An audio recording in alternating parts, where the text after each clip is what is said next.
2020년 3월 18일 수요 예배를 하나님께 올려드리겠습니다.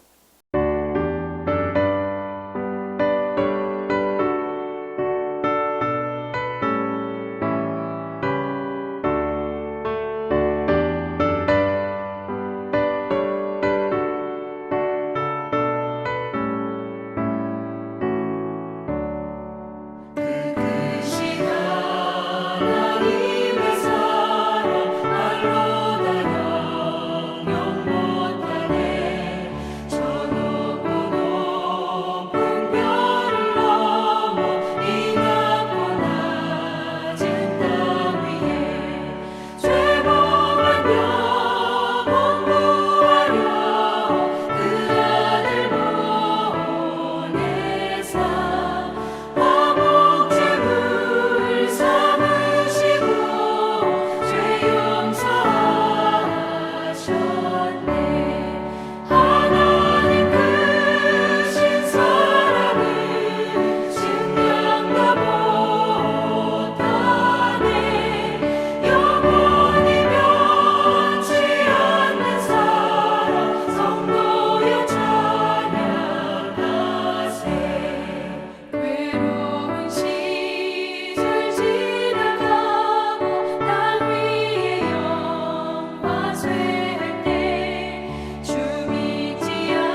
함께 가려 하네. 피땀 흘린 동산까지 주와 함께 가려네. 주의 인도하심 따라 주의 인도하심 따라 어디든지 주를 따라 주와 같이 가려네.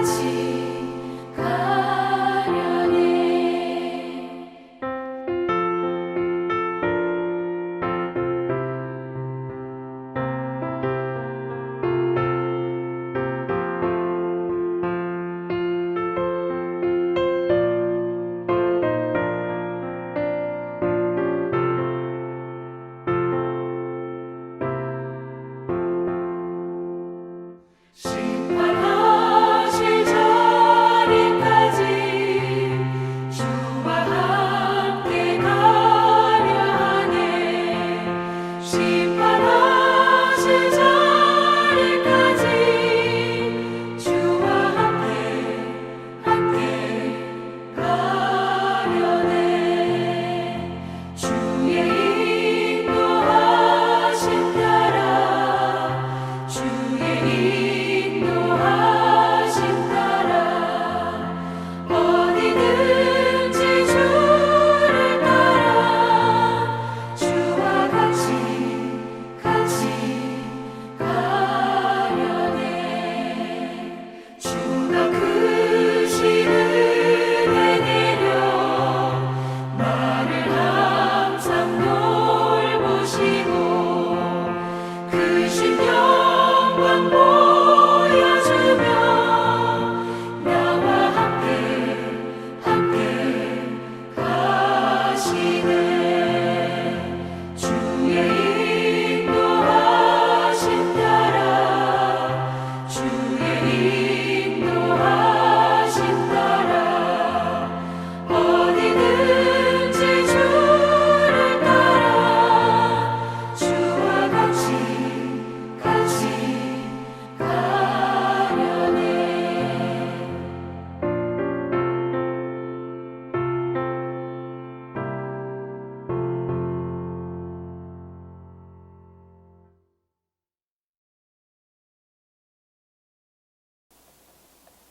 이 시간 다 함께 주님께 묵상 기도 드리겠습니다.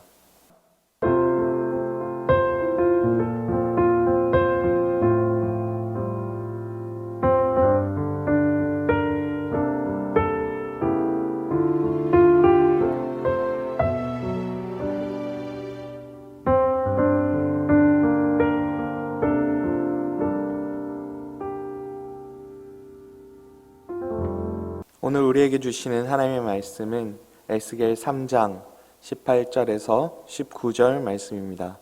구약 성경 1154면 에스겔 3장 18절에서 19절 말씀입니다. 한 목소리로 함께 읽겠습니다. 에스겔 3장 18절에서 19절 말씀입니다. 가령 내가 악인에게 말하기를 너는 꼭 죽으리라 할 때에 내가 깨우치지 아니하거나 말로 악인에게 일러서 그의 악한 길을 떠나 생명을 구원하게 하지 아니하면 그 악인은 그의 죄악 중에서 죽으려니와 내가 그의 핏값을 내 손에서 찾을 것이고 내가 악인을 깨우치되 그가 그의 악한 마음과 악한 행위에서 돌이키지 아니하면 그는 그의 죄악 중에서 죽으려니와 너는 내 생명을 보존하리라. 아멘. 수요 예배를 드리시는 모든 분들에게 하나님께서 큰 은혜 더하여 주시기를 바랍니다. 영상으로 주일 예배, 수요 예배를 드리시면서 가족들은 지금 무엇을 하고 있습니까?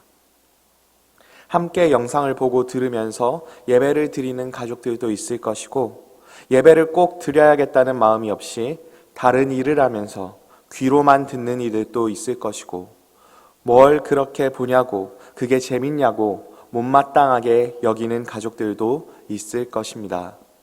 더러 성도님들 중에는 가족이 신앙이 없어 집에서 영상으로조차 예배를 드리지 못하는 형편에 계시거나 설교 음성을 듣는 것을 싫어하는 가족을 피해서 다른 방에 가서 혼자 조용히 말씀을 들으며 예배를 드리시는 분들도 계실 것입니다. 지금 우리 성도님들은 어떻습니까? 지금 가족과 함께 예배를 드리고 계십니까? 이 말을 들으면 마음이 먹먹해지시는 분들도 있을 것입니다. 함께 예배를 드리고 싶은 안 믿는 가족이 혹은 교회에는 나오지만 완전히 회심하지 못한 가족이 눈에 밟히기 때문입니다. 가정의 달 5월이 되면 어떻게 보내십니까? 또 명절이 되면 가족, 친척이 모여 어떻게 지내십니까? 사철에 봄바람 불어있고 고마워라 임마누엘, 예수만 섬기는 우리 집, 정말로 모든 가족이 기쁨으로 찬양하는 환경입니까? 아니면 그 찬양을 부를 때마다 떠오르는 불신 가족이 있으십니까? 한 집에서 함께 사는 가족이 하나님 안에서 함께 살지 못하는 것이 얼마나 가슴 아픈 일인지 모릅니다. 대학생 시절 눈물로 기도하는 친구의 모습을 본 적이 있습니다. 그 친구는 하나님께 이렇게 기도하고 있었습니다. 하나님, 오빠가 믿지 않고 죽어서 지옥에 갔을 텐데요. 지옥에서 조금만 덜 아프게, 조금만 덜 뜨겁게 하나님 보살펴 주세요. 좀 도와주세요. 구해 주시지는 않더라도 거기서 덜 고통받게 해주세요. 갑작스런 교통사고로 한순간에 친오빠를 잃어버린 슬픔과 분명히 지옥에 갔을 것의 가족에 대한 안타까움과 애절함이 고스란히 저에게 전해졌습니다. 거기서 야, 너 기도 틀렸어. 죽은 사람을 위해서 기도하면 소용없어. 하나님께서 그 기도 안 들어주셔. 이렇게 말할 수가 없었습니다. 그 친구도 알고 있으면서 하나님께 떼쓰고 있다는 것을 잘 알았기 때문입니다. 얼마나 속상하면, 얼마나 후회되면 저런 기도까지 할까? 언제까지 저 기도를 계속할까? 그런 마음이 들었습니다. 가정과 교회는 하나님께서 직접 세우신 기관입니다.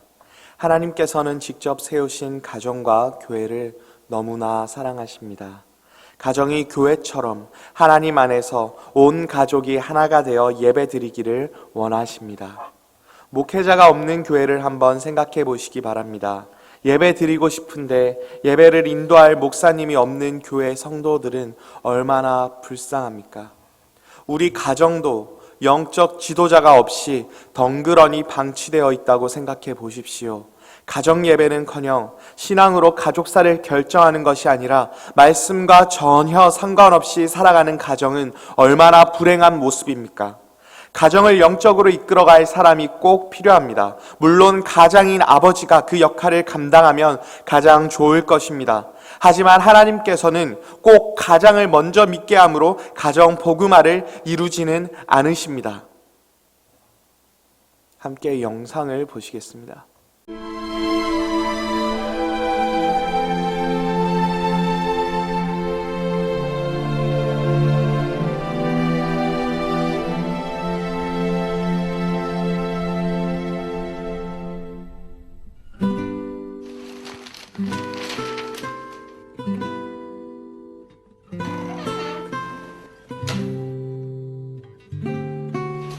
승주야, 빨리 교회 가자. 늦겠다.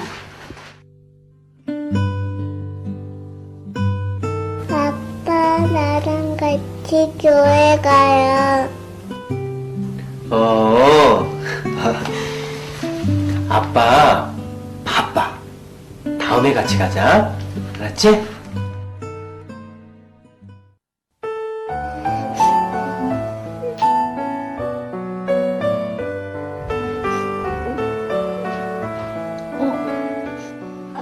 승주야, 잘 그렸네 우리 승주. 근데 여기가 어디야? 천국이에요. 근데 왜 아빠는 그리다 말았니? 우리 아빠 너무 바빠서 천국에 갈 수 없었어요. 어떡해요, 선생님?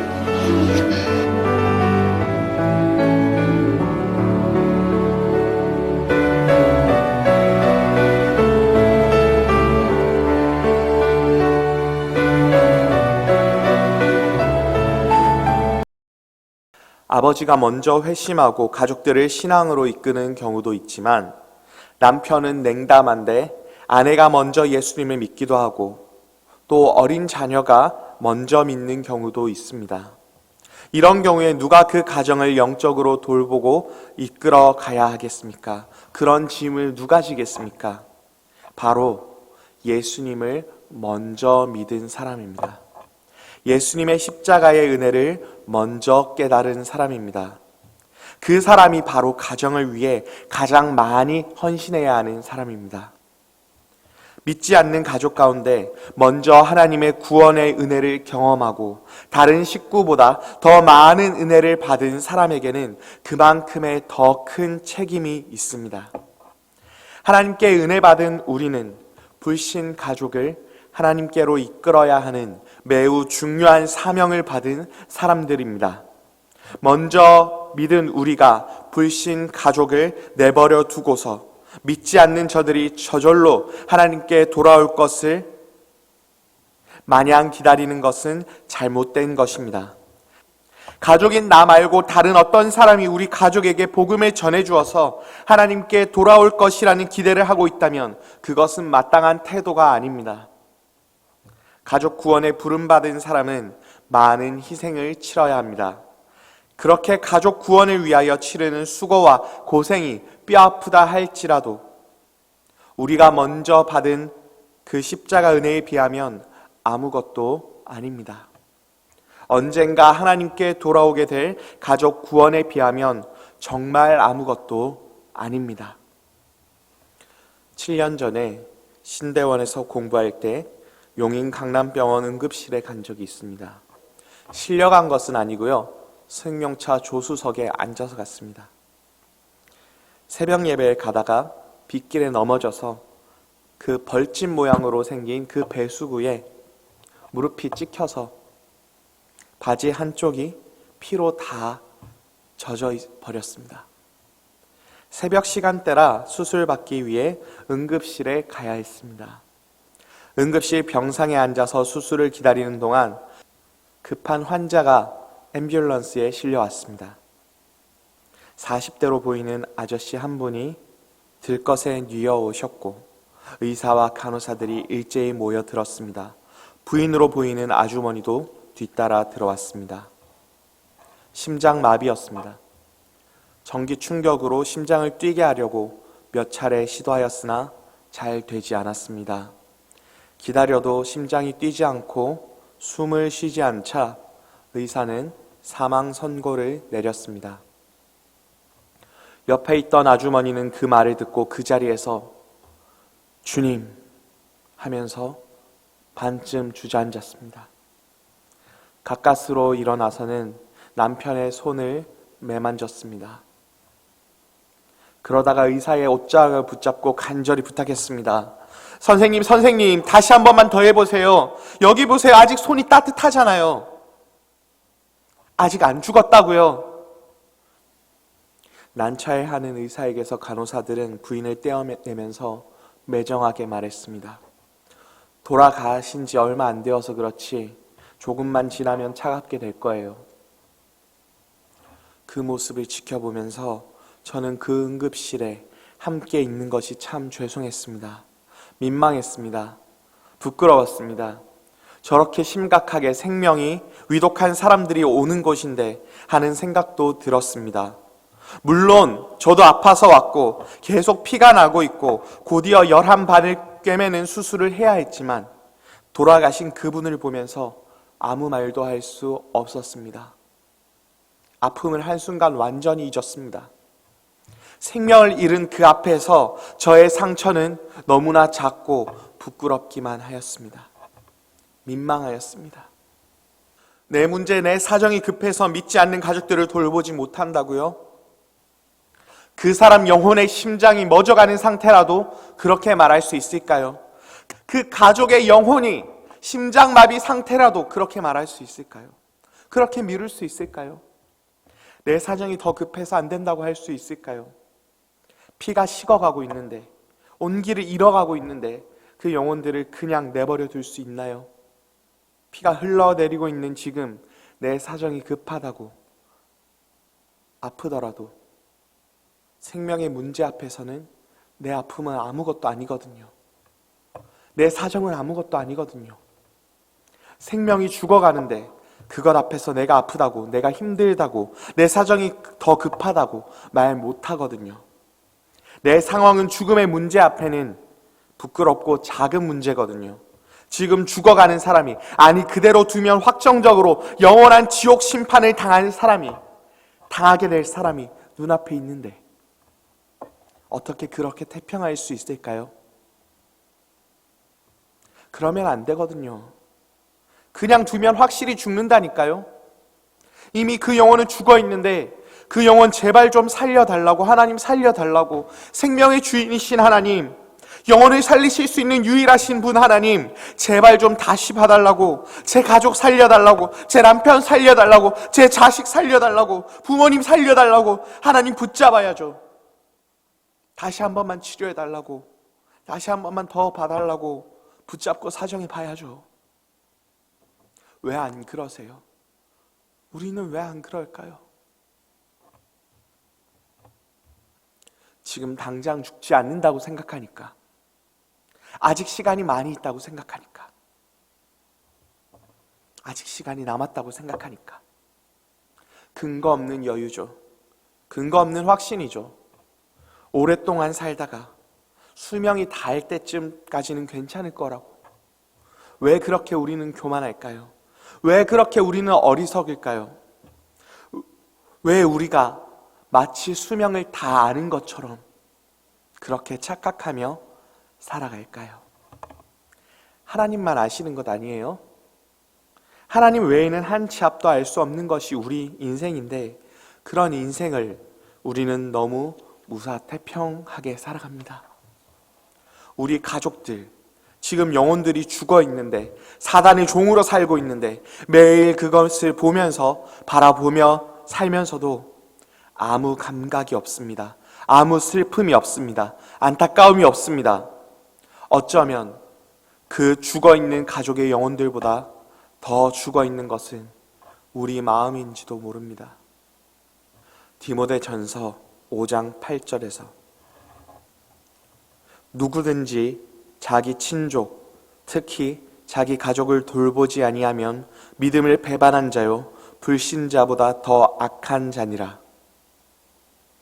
생활의 분주함을 핑계로 우리 가슴에 사랑이 부족해서 가족을 돌아보지 않는 것은 믿음을 배반한 것이며 불신자보다 더 악한 것입니다. 가족이 지금 불신 가족임에도 불구하고, 믿음이 없어 그 영혼이 지옥에 떨어지게 됨에도 불구하고 그 영혼을 돌보지 않고 있다면 우리는 신앙이 있으면서도 다른 불신자보다 더 하나님 앞에서 악한 자들입니다. 에스겔은 이스라엘이 다 망하고 백성들은 모두 포로로 끌려간 상황에 선지자로 부름을 받았습니다. 에스겔 또한 바벨론에 끌려간 포로 가운데 한 사람이었습니다. 그가 30세 되던 4월 5일에 포로로 고된 노역에 시달리다가 저녁 무렵에 휴식을 취하기 위해 그바의 강가에 있을 때 하나님의 말씀이 임했고 선지자로 부름을 받았습니다. 하나님은 에스겔에게 이렇게 말씀하십니다. 에스겔 3장 18절에서 19절 말씀입니다. 오늘 본문 말씀이죠. 함께 읽겠습니다.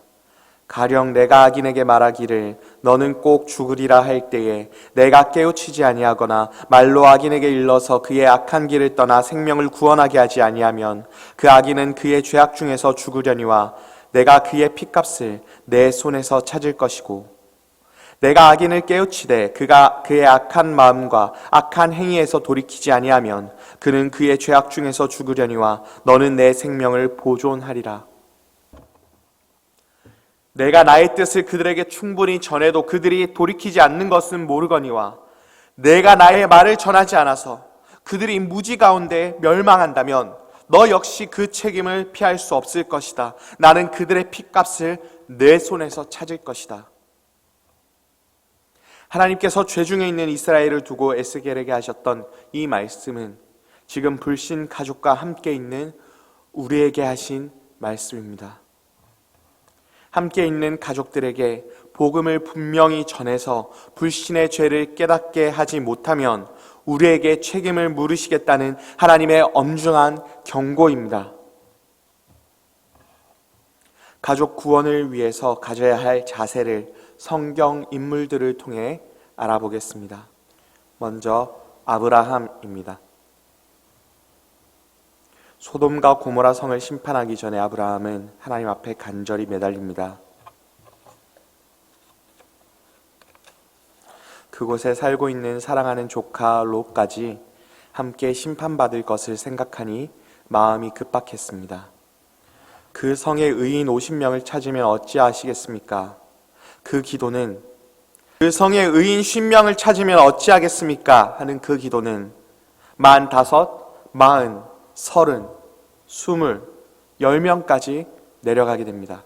창세기 18장은 조카 롯이 소돔과 고모라와 함께 멸망할까 염려하는 아브라함의 중보 기도장입니다.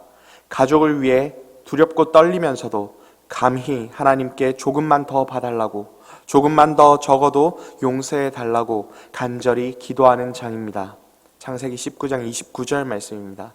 하나님이 그 지역의 성을 멸하실 때, 곧 롯이 거주하는 성을 엎으실 때에 하나님이 아브라함을 생각하사 롯을 그 엎으시는 중에서 내보내셨더라. 하나님께서는 소돔과 고모라를 유황과 불로 다 엎어 멸하실 때에 아브라함을 생각하사 롯을 건지셨습니다. 하나님께서는 반드시 각자의 믿음을 보시고 각 사람을 구원하십니다. 그러나 하나님은 그 구원의 역사에서 그를 위해 기도하는 사람을 항상 두시고 그 기도를 사용하십니다. 아브라함의 기도를 들으시고 그를 생각하사 롯을 구해 주신 것처럼 하나님께서는 가족을 위해 간절히 기도하는 우리를 보시고 우리 가족을 불쌍히 여겨 주실 것입니다. 하나님, 저를 생각하사 우리 가족 불쌍히 여겨 주시옵소서 하고 기도해야 합니다. 다음 인물은 모세입니다. 출애굽기 32장 31절에서 32절 말씀입니다. 모세가 여호와께로 다시 나아가 여짜오되 슬프도소이다. 이 백성이 자기들을 위하여 금신을 만들어 싸우니 큰 죄를 범하였나이다. 그러나 이제 그들의 죄를 사하시옵소서. 그렇지 아니하시오면 원하건대 주께서 기록하신 책에서 내 이름을 지워버려 주옵소서. 모세는 이스라엘 백성들이 우상을 섬기며 하나님께 죄 지은 것을 자기 죄처럼 생각하며 가슴 아파하며 눈물 흘리며 기도합니다. 만약 이들을 용서해 주지 않으실 거라면 자기 이름을 생명책에서 지워달라고 기도합니다. 우리도 가족을 위해 생명을 내어놓고 하나님께 매달려야 합니다. 하나님, 우리 가족이 죄 가운데 있습니다. 하나님을 모르고 살아가고 있습니다. 저들을 버리시려거든 저도 버리시고 저를 버리지 않으시려거든 부디 저들도 살려 주시옵소서. 가족들을 용서해 주실 뿐 아니라 주의 백성 삼아 주시옵소서. 저에게 주신 그 사랑과 은혜를 가족에게도 부어 주시옵소서 하고 기도해야 합니다. 바울도 비슷한 표현을 했습니다. 로마서 9장 3절 말씀, 나의 형제 곧 고륙의 친척을 위하여 내 자신이 저주를 받아 그리스도에게서 끊어질지라도 원하는 바로라. 이것은 내가 그리스도에게 끊어져서 내가 천국에 못 가더라도 내 가족, 내 부모, 내 자녀가 가족들이 천국에 갈 수 있다면 동족들이 천국에 갈 수 있다면 그것을 원합니다 하는 애절한 고백입니다. 그만큼 가족의 영혼을 애타게 사랑한다는 것입니다. 하나님은 선하신 분이셔서 이러한 간절한 기도를 들으실 때에 우리를 끊으시거나 우리를 천국에 보내지 않으시는 것이 아니라 우리의 그 간절함으로 말미암아 모세와 바울에게 해 주신 것처럼 우리 가족들을, 우리 친척들을, 동족들을 구원해 주실 것입니다. 또한 바울은 빚진 자의 마음으로 살았습니다. 예수님께 대해서는 십자가 사랑의 빚, 은혜의 빚, 그리고 자신이 전도해야 할 대상에 대해서는 복음의 빚을 졌습니다. 로마서 1장 14절에서 15절 말씀입니다. 헬라인이나 야만인이나 지혜 있는 자나 어리석은 자에게 다 내가 빚진 자라. 그러므로 나는 할 수 있는 대로 로마에 있는 너희에게도 복음 전하기를 원하노라. 그런데 바울은 이방인들로부터 복음을 전해 듣고 예수님을 믿은 사람이 아닙니다. 다메섹 도상에서 부활하신 예수님을 직접 만나 뵙고 변화된 사람입니다. 그럼에도 이방인들에게 빚진 자라고 말하고 있습니다. 하나님께서 자신을 구원하신 이유가 이방인을 위해 복음 전하는 자로 부르시기 위함이라고 생각했기 때문입니다. 믿지 않은 이방인들에게 복음을 전하게 하기 위해서 자신이 구원받았다고 생각했습니다.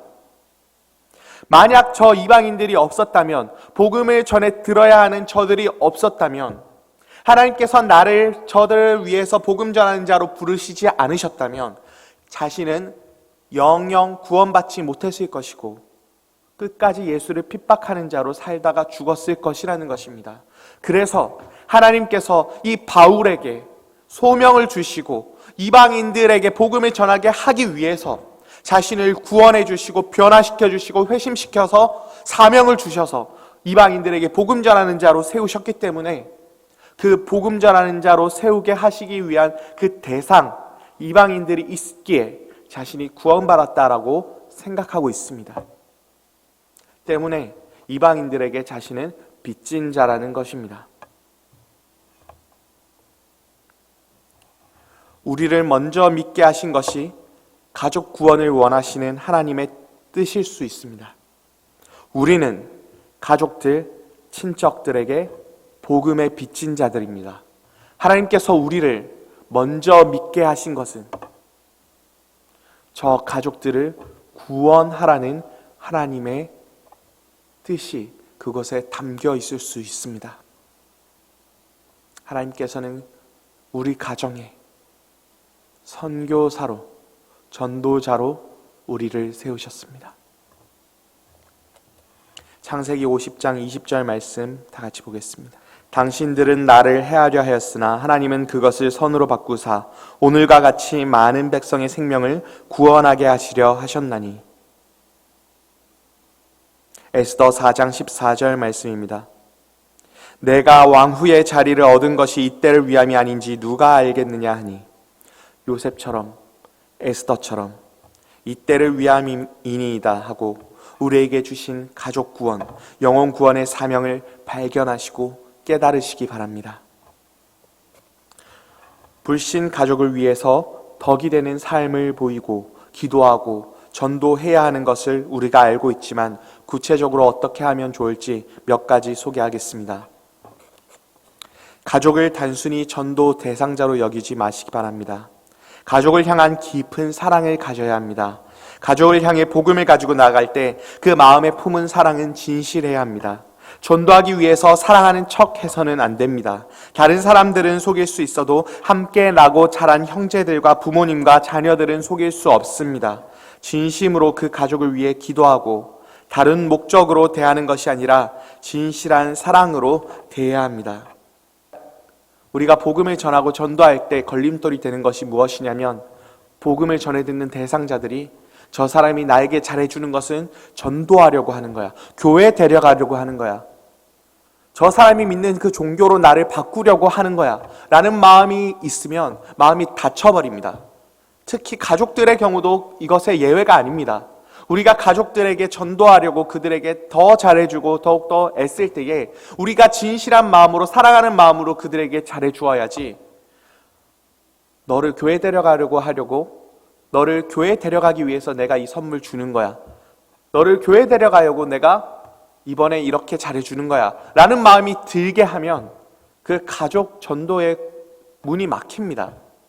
그런 마음으로 느껴지지 않도록 우리는 진실한 사랑으로 전도해야 합니다. 전도 대상자로 대하지 말고 사랑하는 가족으로 대하십시오. 두 번째, 육체적 필요를 채우라는 것입니다. 영혼만 중요하고 육체는 별것이 아닌 것처럼 생각해서는 안 됩니다. 진정으로 영혼을 긍휼히 여기는 사람은 그들의 육체를 불쌍히 여길 줄 아는 사람입니다. 예수님은 아프고 병들고 가난하고 소외된 사람들을 먼저 찾아가셔서 회복시켜 주셨습니다. 그들의 영혼만 구원해 주신 것이 아니라 그들의 육체적인 문제들도 해결해 주셨습니다.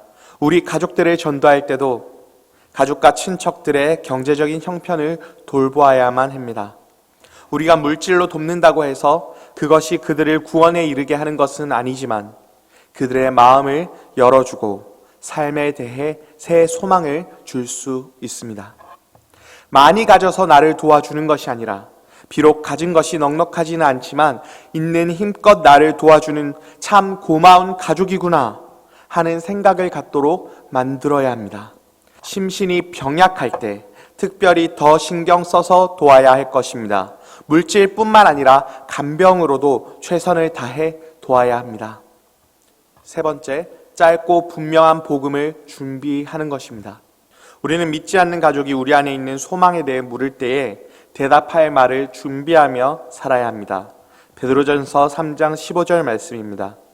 너희 마음에 그리스도를 주로 삼아 거룩하게 하고 너희 속에 있는 소망에 관한 이유를 묻는 자에게는 대답할 것을 항상 준비하되 온유와 두려움으로 하고. 가족들이 믿지 않는 1차적인 원인은 내가 덕이 되지 못했기 때문이 아니라 내가 복음을 분명하게 전한 적이 없기 때문입니다.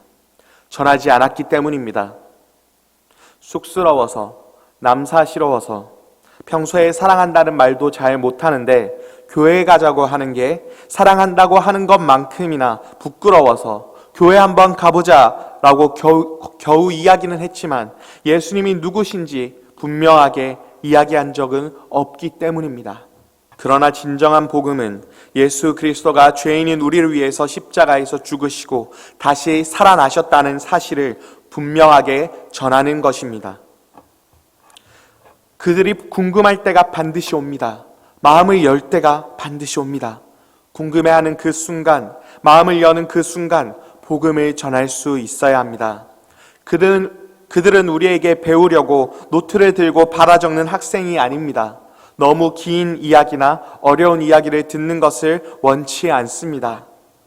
우리는 때가 오면 어느 순간이라도 즉각적으로 함축된 복음을 정확하게 제시할 수 있어야 합니다. 경운교에서 진행되는 양육학교는 분명한 복음 내용을 준비하기에 매우 좋은 훈련입니다. 많이 훈련 받으시기 바랍니다. 드라마 바이블과 매일 성경을 통해서 꾸준히 말씀을 접하시기 바랍니다. 교회의 전도대에 속하셔서 직접 불신 영혼들을 만나 복음을 전하면서 부끄러움을 없애고 용기를 기르시기 바랍니다.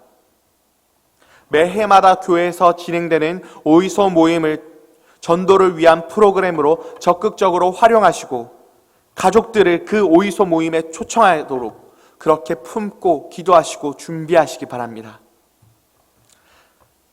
가족들을 전도하실 수 있도록 엽서 한 장을 준비하였습니다. 여러 성경 구절을 하나님께서 우리에게 보내신 편지 형식으로 정리한 것입니다. 너는 내가 만들었고 너의 머리털도 내가 다 셀 수 있단다. 내가 너를 위해 내 아들 예수를 보냈단다. 이런 식입니다. 디자인 업체에 주문 제작해서 만든 것입니다. 여러분들은 이 화면을 저장하셔서 사진을 찍으시거나 아니면 그 화면을 저장하셔서 카카오톡이나 문자로 가족들에게 보내실 수 있습니다. 핸드폰이신 분들은 삼성이나 안드로이드 폰을 쓰시는 분들은 소리 줄이는 버튼과 전원 버튼을 동시에 누르시면 지금 현재 화면이 저장됩니다. 아이폰을 쓰시는 분들은 홈 버튼과 종료 버튼을 동시에 누르시면 저장됩니다. 또한 엽서로도 300장 정도 인쇄해서 준비했습니다. 코로나19가 진정되고 함께 모여 예배 드릴 때 3층 본당 앞 테이블에 항시 비치해 두겠습니다. 가족들에게 나눠드릴 만큼 한 분당 한두 장씩 필요하신 분은 가져가셔서 전도에 활용하시기 바랍니다. 이전에 저는 60세 이상 성인 남녀 제자반을 3년간 맡아 훈련하면서 가족 구원을 두고 오랫동안 기도하시면서 씨름하신 분들을 많이 만났습니다. 그분들의 이야기를 들어보면 공통적으로 가족을 위해서 부단히 헌신하셨고 반대에도 불구하고 끝까지 복음을 전하시려고 수차례 노력하셨습니다. 사랑으로 인내하고 따뜻하게 말과 행동을 하신 분들입니다. 한 분은 명절이 되거나 집안일이 있으면 모든 일에 빠지지 않고 남들보다 더 일찍 가서 다 준비하시고 더 열심히 하셨습니다. 제사 지내는 것, 절하는 것 빼고는 최선으로 다 섬겼습니다. 예수님 닮은 성품으로 어른을 모시고 형제, 자매, 친척들의 육체적인 필요까지 물질로 아낌없이 헌신하셨습니다. 자녀 교육도 참 잘해서 자녀들이 하나님 안에서 올바르게 참하게 잘 자라는 것을 보고 조카들을 직접 케어해 주는 일도 더러더러 있었습니다. 그런 모든 모습들을 지켜봐온 시어머니께서 다른 형제들 자녀는 문제가 생기고 방황하는데 저 며느리는 효심도 지극하고 자녀들이 바르게 잘 되는 것을 보고 감격을 받아서 이렇게 말했습니다. 저 며느리가 섬기는 하나님 너희도 믿어라. 너희들도 교회 좀 가라. 다른 분의 경우에는 기독교가 아닌 집안인데 마침내 아버지께서 이제부터 우리 집안은 예수 믿는다. 제사도 이제부터 안 드리고 추도 예배로 드린다. 너희들도 전부 예수 믿고 교회 다니도록 해라. 이렇게 모든 형제들 앞에서 말씀하시는 것을 경험했다는 이 훈련생의 나눔을 들으면서 얼마나 기뻤는지 모릅니다. 병상에서 몸과 마음이 약해지셨을 때 극진히 간병하고 주님의 사랑으로 다가갈 때 예수님을 영접하셨다는 소식 또한 많이 들었습니다. 그 가족들이 그 희망적인 사실로 얼마나 기뻐하고 안도하는지 그 모습을 보면 저도 마음이 참 기쁩니다. 이제 예수님을 믿게 되셨다는 소식에 그 병상에서 너무 기뻐하는 그 가족의 모습을 보면서 참 잘 되셨다, 참 잘 되셨다 하는 마음이 들었습니다. 저에게도 가족 구원의 숙제가 있습니다. 3대째 모태 신앙으로 할아버지 쪽부터 전부 다 믿는데도 외가 쪽은 어머니를 비롯해서 절반은 믿으시고 나머지 절반은 신앙이 없으십니다. 남동생이 모태 신앙으로 잘 믿다가 군입대를 하고 대학교에 들어가면서 신앙에서 멀어졌습니다. 믿지 않는 자매와 결혼해서 저와 부모님이 전하지 않으면 다시 돌아오기가 힘든 상황입니다. 목사여서 그런 것인지 성도라서 그런 것인지 모르겠지만 가족들이 다 잘 믿고 있는 것처럼 굳이 다른 사람이 저에게 묻지 않는다면, 가족에 대해서 묻지 않는다면 아무 말 하지 않고 지냈습니다. 마치 제가 믿음이 부족하고 잘못한 것처럼 보일까봐, 부모님께서 자녀 교육을 잘 못 시켰다고 욕먹으실까봐 그런지도 모르겠습니다. 이전에 저는 2014년부터 5년 동안 대구 동신교회를 섬기면서 많이는 못했지만 직접 복음을 전하고 교회로 전도해서 10명을 등록시켰습니다. 그 중에서 정착하신 분들도 많이 있습니다. 그런데 전도를 하면서 느낀 점은 친동생보다 다른 어린이들이나 학부모님들을 전도하면서 심지어는 사촌 동생을 전도하는 것이 덜 부담스러웠다는 것입니다. 다른 사람을 전도할 때마다 내 동생을 위해서는 최선을 다하고 있는지 마음의 찔림이 계속 있습니다. 참 부끄럽습니다. 어렵습니다. 사이가 나쁜 것도 아닌데 복음을 별로 못 전했습니다. 저는 계속 미루고 있었습니다. 아직 시간이 더 있을 것이라고 생각하는 어리석고 교만한 사람이 사실 바로 저입니다. 가족 구원 때문에 마음이 부담이 있으신 분들의 심정을 저도 조금은 알 것 같습니다. 이것은 해결되기 전까지 마음에 평생 남아있는 큰 부담입니다. 가장 기쁠 때에도 당장 생각나는 아픔을 이야기해 보라고 한다면 주저없이 불신 가족을 이야기할 것입니다. 오늘 성경 말씀을 통해 살펴본 메시지는 저처럼 불신 가족으로 어떻게 해야 하나 애태우는 분들에게 주시는 하나님의 말씀입니다. 성도님들, 저와 함께 우리의 불신 가족이 돌아오기를, 주님께 돌아오기를 기대하면서 전하고 애쓰는 자들이 되기 원합니다. 평생에 우리 생이 다하기 전에 그토록 애태우던 가족들의 회심을, 같이 교회 드리는 예배를 경험하게 되시기를 간절히 소망합니다. 되도록이면 빠른 시일 내에 가족들이 전부 돌아오게 되시기를 주님의 이름으로 축원합니다. 이 시간 함께 기도 제목 나누며 기도하겠습니다. 잃은 자를 찾으시는 하나님의 마음을 떠올리면서 우리들의 불신 가족, 친척을 위해 주여 구원해 주시옵소서. 이 시간 함께 합심으로 우리 불신 가족, 친척들을 생각하며 함께 기도하기 원합니다. 기도하겠습니다. 주님, 하나님, 그동안 우리의 가족들임에도 복음을 전하지 못한 우리의 불충을 용서해 주시옵소서. 하나님, 우리가 하나님 앞에서 잘 믿는다고 하면서도 다른 영혼을 돌아보지 못한 우리들의 이기적이고 교만한 마음을 용서해 주시옵소서. 하나님 아버지, 우리들의 모습 속에서 너무나 부족한 모습들이 많이 있어서 아버지, 가족들에게 덕이 되지 못하고 그들의 사랑으로 품지 못하는 우리들의 마음을 용서해 주시옵소서. 아버지, 불신 가족이 있음에도 아버지, 나태하게 안일하게 그들을 그냥 두고 보고 있었던, 지켜보고 있었던, 미루었던 우리들의 모습을 용서해 주시옵소서. 아버지, 우리 불신 가족들을 속히 구원하여 주셔서 그 영혼이 천국에 갈 수 있는 영혼으로 주님 바꾸어 주시고 하나님 앞에 나올 수 있도록 아버지 도와주시고 인도하여 주셔서 그 모든 삶이 주님 앞에서 아버지 새로 세워질 수 있게 도와주시며 하나님을 잘 섬기는 가정 되게 하여 주시며 우리들 모든 가족들이 하나님께 예배드릴 수 있는 모습을 가질 수 있도록 하나님, 우리의 가족들과 친척들을 구원해 주시옵소서. 우리의 자녀들과 부모님과 남편과 아내를 하나님 구원해 주시옵소서. 하나님 아버지 붙잡아 주셔서 그 영혼을 불쌍히 여기시고 정말 하나님께서 이번만 아버지 하나님께서 그 기도를 들어주셔서 아버지 이 기도 가운데 하나님께서 역사하시는 것을 우리가 체험하게 하여 주시옵소서. 하나님 아버지, 간절히 기도하는 그 모든 기도 가운데 오직 주님께서 받으시길 원합니다. 계속해서 기도드리겠습니다. 이 시간 우리의 복음 증거하지 못한 모습, 참 사랑을 실천하지 못한 모습 회개하는 제목으로 다시 기도하겠습니다.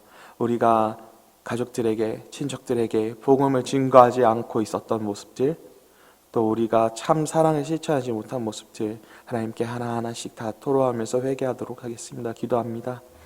사랑의 하나님 아버지, 하나님, 우리가 살아가면서 정말로 같이 생활하고 다른 이야기들은 많이 하면서도 세상적인 말들은 많이 하고 정말 자녀들이나 교육이나 경제나 육아나 돈에 대한 이야기를 많이 하면서도 TV 드라마나 아버지 연애에 대한 연예계에 대한 이야기를 많이 하면서도 예수 그리스도의 복음에 대해서는 전하지 못했던 우리들의 입술의 부정함을 용서해 주시옵소서. 우리들의 마음을 용서해 주시옵소서. 우리의 관심사가 하나님 생명이 있는 것이 아니라 다른 것들에 속해 있음을 아버지 고백합니다. 아버지 회개합니다. 아버지 용서하여 주시옵소서. 가족들을 사랑한다고 하면서도 참 사랑을 실천하지 못한 우리의 모습들 용서해 주시옵소서. 앞으로 잘 해나갈 수 있도록 성령의 충만함을 더하여 주시고 하나님 쓰시기에 합당한 그릇으로 우리를 사용해 주시고 우리에게 주신 가족 구원과 복음 전파의 사명을 잘 감당할 수 있도록 하나님 도와주시옵소서.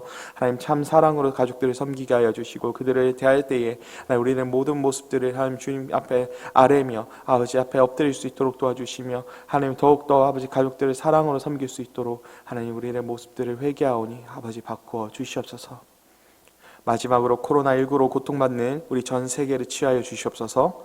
두렵고 떨리는 이 시기에 더욱 하나님을 의지하게 하시고 하나님의 영광이 가려지는 것이 아니라 더욱 하나님을 찾는 자들이 많아지게 하여 주시옵소서. 또 이 일 이후에 앞으로 교회가 모여서 예배드리는 것에 국가로부터 제지받는 일이 결코 생기지 않도록 종교의 자유가 보장된 자유민주주의 국가로 우리나라를 지켜 보호하여 주시고 공산화 하려는 세력들, 종교를 탄압하려는 세력들을 막아 주시옵소서. 우리 주님 붙들고 우리 나라를 위해서 이 코로나19로부터 하나님 치유해 주시옵소서. 또 나라에 우리 기독교를 지켜 주시고 또 공산화되지 않도록 우리나라를 지켜 보호하여 주시옵소서. 함께 기도하기 원합니다. 기도합니다.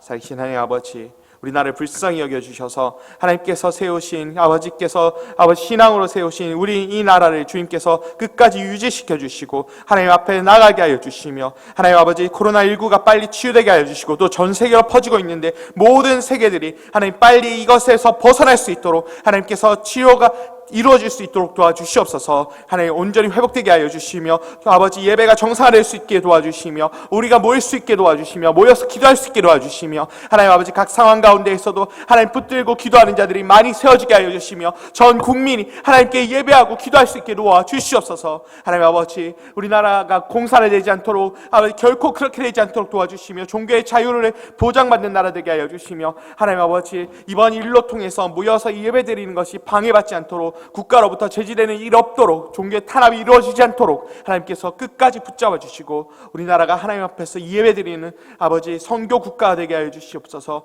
예배드리는 국가 되게 하여 주시옵소서. 그런 나라 되게 하여 주시고 어디에서든지 복음을 전하고 하나님 가족들에게 복음을 전할 때에도 하나님의 영광이 가려지는 것이 아니라 이번 코로나 사태로 인해서 교회의 영광이 가려지는 것이 아니라 오직 하나님의 영광이 올려지고 오히려 온 국민이 불안하고 어수선할 때에 하나님을 의지할 수 있도록 하나님께 나올 수 있도록 하나님 그렇게 인도하여 주시옵소서. 하나님께서 모든 영광을 취하시며 하나님께서 모욕당하는 일이 결코 발생하지 않도록 하나님께서 그 모든 상황을 주관하여 주시옵소서.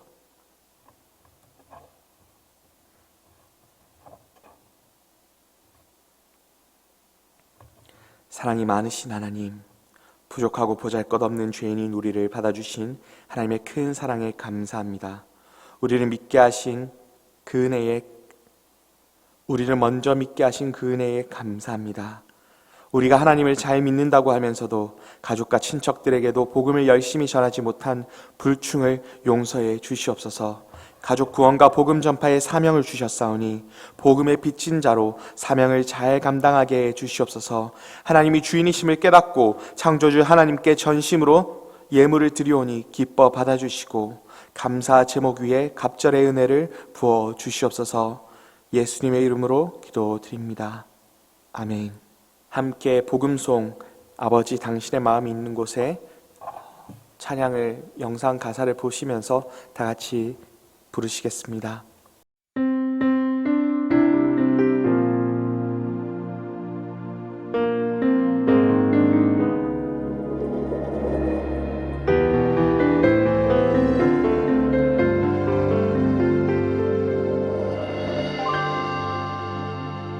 아버지 당신의 마음이 있는 곳에 나의 마음이 있기를 원해요.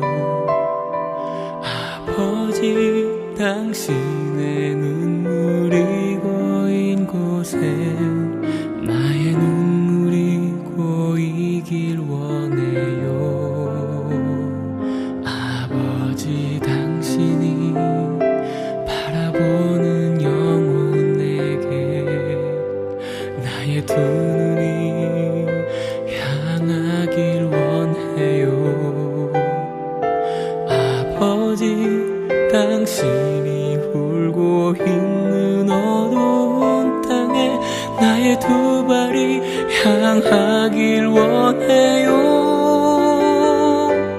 나의 마음이 아버지의 마음 알아. 내 모든 뜻 아버지의 뜻이 될 수 있기를 나의 온몸이 아버지의 마음 알아. 내 모든 삶 당신의 삶 되기를.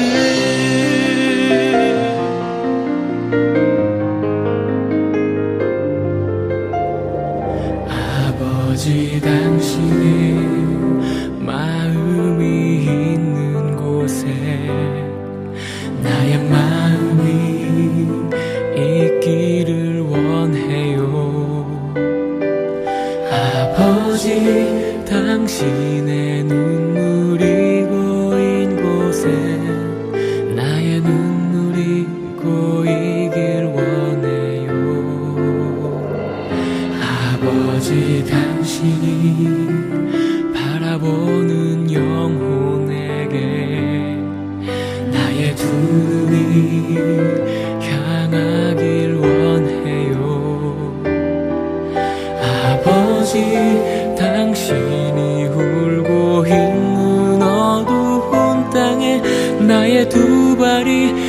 사랑하길 원해요.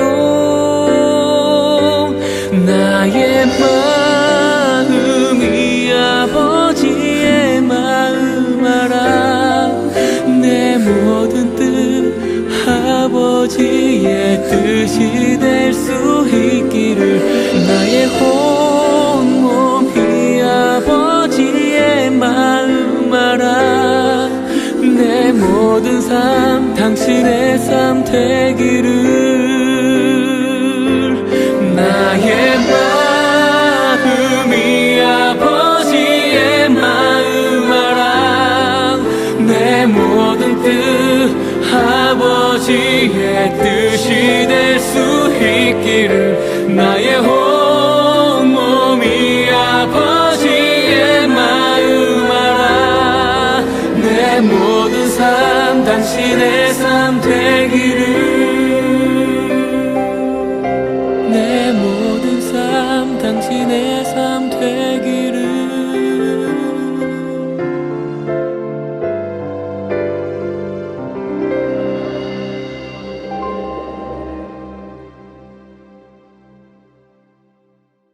교회 소식입니다. 경운교회 당회에서 마스크를 나눠드리고 있습니다. 좀 더 많은 성도님들께 드리기 위해서 이번에는 5매씩 드리고 있으니 꼭 필요하신 성도님들은 순장님께 신청해 주시기 바랍니다. 코로나19로 인해 영상으로 진행되는 예배를 전심으로 드리시고 금요 기도에도 전심으로 참여해 주시기 바랍니다. 마스크 착용과 손 씻기를 적극적으로 하시고 도움이 필요하시거나 무슨 일이 있으시면 즉시 교회로 연락 주시기 바랍니다. 헌금은 온라인 헌금으로 되도록 보내주시고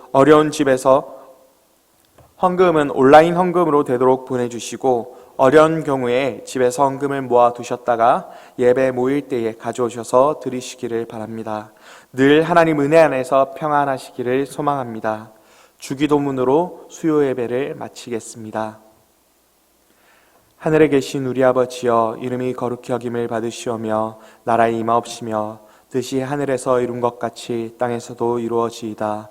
오늘날 우리에게 일용할 양식을 주옵시고 우리가 우리에게 죄 지은 자를 사하여 준 것 같이 우리 죄를 사하여 주옵시고 우리를 시험에 들게 하지 마옵시고 다만 악에서 구하옵소서. 대개 나라와 권세와 영광이 아버지께 영원히 있사옵나이다. 아멘.